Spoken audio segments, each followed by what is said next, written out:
दोस्तों आज का समय मशीन्स का है। कोई भी चीज बनानी हो या कम समय में अच्छा काम करना हो तो इसके लिए हम मशीन की ही हेल्प लेते हैं। फिर चाहे रोड बनाना हो या नहर, जंगल काटना हो या फिर कुछ और, सभी कामों के लिए हम मशीन्स का ही इस्तेमाल करते हैं। तो आज की इस वीडियो में हम आपसे कुछ ऐसी मशीन्स के बारे में बात करने वाले हैं जिनके नाम दुनिया की सबसे बड़ी मशीन होने का खिताब है। तो चलिए शुरू करते हैं। Mega bucket excavators.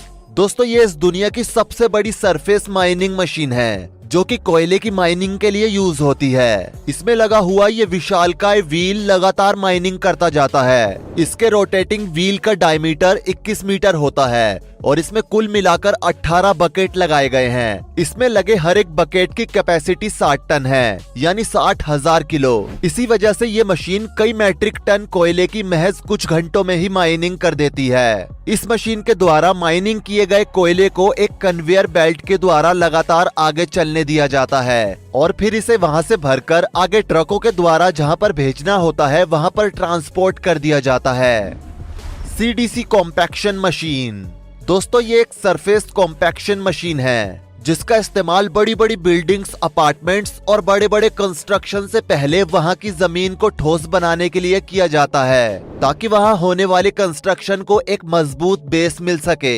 इस मशीन के सर्कुलर बेस को जमीन में रखकर उस जगह पर बार बार स्ट्राइक की जाती है जहां की जमीन को ठोस करना होता है। बता दें कि इस मशीन के बेस में एक हैमर लगा होता है। जब हैमर से जमीन पर स्ट्राइक की जाती है तो उस समय हैमर का वेट 16 टन तक पहुंच जाता है और ये हैमर 50 से 60 स्ट्रोक पर मिनट जमीन पर मार सकता है, यानी कि ये मशीन 1 मिनट में 50 से 60 बार जमीन पर स्ट्राइक कर सकती है। इस हैमर के स्ट्रोक के वाइब्रेशन की वजह से मिट्टी के पार्टिकल्स आपस में मिलकर एक कॉम्पैक्ट स्ट्रक्चर में आ जाते हैं जिससे वहां की सरफेस काफी मजबूत हो जाती है। दोस्तों इस तरह से बिल्डिंग के लिए तैयार की गई सरफेस एक आइडल सरफेस मानी जाती है और ऐसी सरफेस पर खड़ी की गई बिल्डिंग का बेस काफी ज्यादा स्ट्रॉन्ग होता है। बता दें कि ऐसी जमीन पर खड़ी की गई बिल्डिंग भूकंपरोधी होती है। ईगल 7300। दोस्तों ये मशीन दिखने में जितनी विशालकाय और शानदार है, इसका काम भी उतना ही शानदार है। बता दें कि इसका काम कैनल यानी कि नहरों को आपस में जोड़ना होता है, यानी कि अगर एक नहर पहले से बनी हुई है और दूसरी नहर को उसके पास ही में बनाकर उससे जोड़ना होता है तो ये मशीन काम में ली जाती है। ये मशीन जमीन से 7 फीट तक का गहरा गड्ढा खोद सकती है और इस मशीन का वजन लगभग 45 टन होता है। S1500 with dual bar inserter. इस मशीन का इस्तेमाल रोड को बनाने के लिए किया जाता है। जी हाँ दोस्तों, जो काम भारत में रोड रोलर करते हैं वही काम विदेशों में S1500 नाम की ये शानदार मशीन करती है, जिसके लिए मशीन के आगे ड्राई कंक्रीट डाल दिया जाता है, जिसके बाद मशीन में लगा हुआ ये पार्ट उस ड्राई कंक्रीट को अपने हिसाब से बराबर करके डालते हुए चलता है। इस मशीन में साइड में एक कंट्रोलर लगा हुआ होता है जिसे कंट्रोल करने के लिए एक इंजीनियर वहीं पर बैठा हुआ होता है ताकि बाई चांस अगर मशीन रोड को बनाने के लिए कोई गलती करती है तो वो इंजीनियर उसे उस कंट्रोलर से सही कर सके। इसके अलावा इस मशीन में अंदर एक हाइड्रोलिक प्रेस भी लगा होता है जो कि रोड को अच्छे से प्रेस करते हुए चलता है ताकि ज्यादा वजन पड़ने पर रोड टूटे ना। बता दें कि ये मशीन 4 लेन हाईवे या रोड को एक बार में ही बनाते हुए चलती है। Liebherr LR 13000। दोस्तों ये क्रेन दुनिया की सबसे बड़ी क्रोलर क्रेन है। इसका इस्तेमाल मैसिव पावर प्लांट को बनाने में किया जाता है। ये 3300 टन तक का वजन एक बार में ही उठा सकती है। इस मशीन की कुल ऊंचाई 248 मीटर है, यानी कि लगभग 3 फुटबॉलों के मैदानों के बराबर तो सिर्फ इसकी ऊंचाई ही है।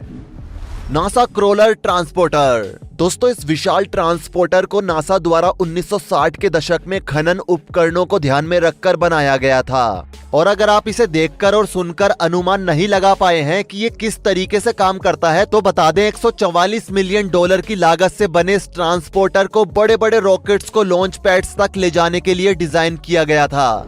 बता दें कि ये हमारी इस धरती का सबसे बड़ा सेल्फ पावर्ड व्हीकल भी है। इसका वजन 3300 टन होता है, यानी 33 लाख किलो, जो कि लगभग 15 स्टैचू ऑफ लिबर्टी के वजन के बराबर है। ये 8 मीटर ऊंचा, 40 मीटर लंबा और 35 मीटर चौड़ा है। ये इतना बड़ा है कि इसके टॉप पर एक बेसबॉल का पूरा मैदान समा सकता है। लेकिन दोस्तों आपको बता दें कि इसे स्पीड के लिए नहीं बनाया गया है। बेसिकली इसे नासा के लिए रॉकेट्स को ले जाने के लिए डिजाइन किया गया था। मिलियन पाउंड तक के वजन वाले रॉकेट को आसानी से लॉन्च पैड तक ले जा सकता है। इतना भार उठाने के कारण इसकी स्पीड महज 1.6 किलोमीटर पर आवर ही होती है। और जब इसके ऊपर कोई वजन नहीं लादा होता तो इसकी स्पीड 3.5 किलोमीटर प्रति घंटा होती है। इतना बड़ा होने के कारण इसे मोड़ना सबसे कठिन काम होता है। इसलिए रॉकेट्स को लॉन्च पैड तक ले जाने के लिए साइंटिस्ट कोशिश ये करते हैं कि इसे बिना किसी मोड़ के सीधे ही ले जाया जाए।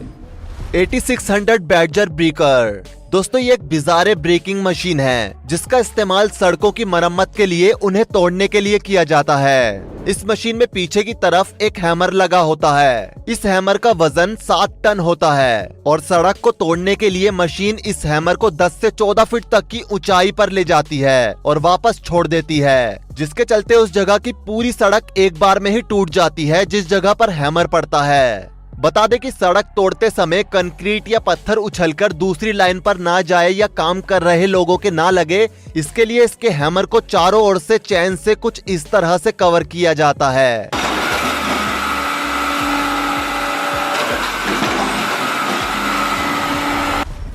Tiger cat 724G।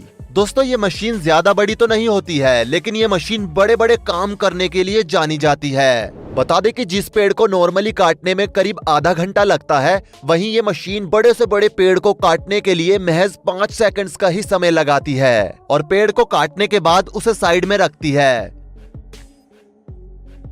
इस मशीन में एक कंपार्टमेंट बना होता है जिसमें बैठकर एक शख्स इस मशीन को ड्राइव करता है और उसे कंट्रोल करता है। इस मशीन में आगे की साइड एक पंजानुमा आकृति होती है जिसमें नीचे की तरफ एक धारदार आरी लगी होती है। इस पंजे के द्वारा पेड़ को इस तरह से पकड़ा जाता है कि उसमें लगी आरी पेड़ के बेस को छुए और जैसे ही पंजे के द्वारा उस पेड़ को पकड़ा जाता है तो उसमें नीचे लगी आरी पेड़ को झट से काट देती है। और अगर पेड़ पतले हों तो एक बार में 2 पेड़ भी कट जाते हैं, जैसा कि आप अपनी स्क्रीन पर देख रहे हैं। Clearing forest with chain.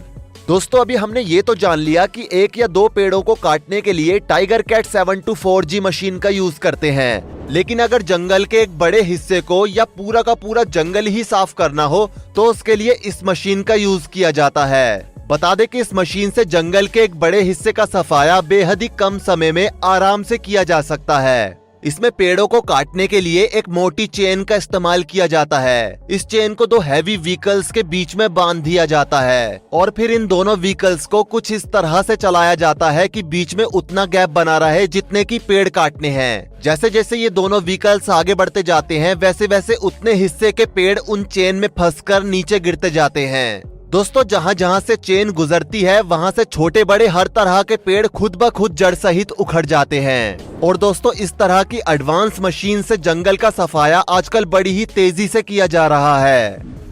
John Deere DB120। दोस्तों ये दुनिया का सबसे बड़ा ट्रैक्टर है जिसका इस्तेमाल खेतों में मक्का बोने के लिए किया जाता है। जी हाँ दोस्तों, ये जो मशीन आप अपनी स्क्रीन पर देख रहे हैं, इस मशीन का इस्तेमाल खेतों में मक्के की बुआई के लिए किया जाता है। ये मशीन 1 घंटे में लगभग 100 एकड़ जमीन में मक्का बो देती है। दोस्तों इतनी जमीन में मक्का बोने में हमारे देश के किसानों को लगभग 3 से 5 दिन का समय लग जाता है। बता दें कि इस मशीन की कुल चौड़ाई 120 फीट है जिसमें 48 रो बनती हैं जिनमें बुआई होती है। दोस्तों अगर इस तरह की मशीन भारत में भी आ जाए तो शायद किसानों का काम और भी आसान हो जाए। नक्सेट 56M।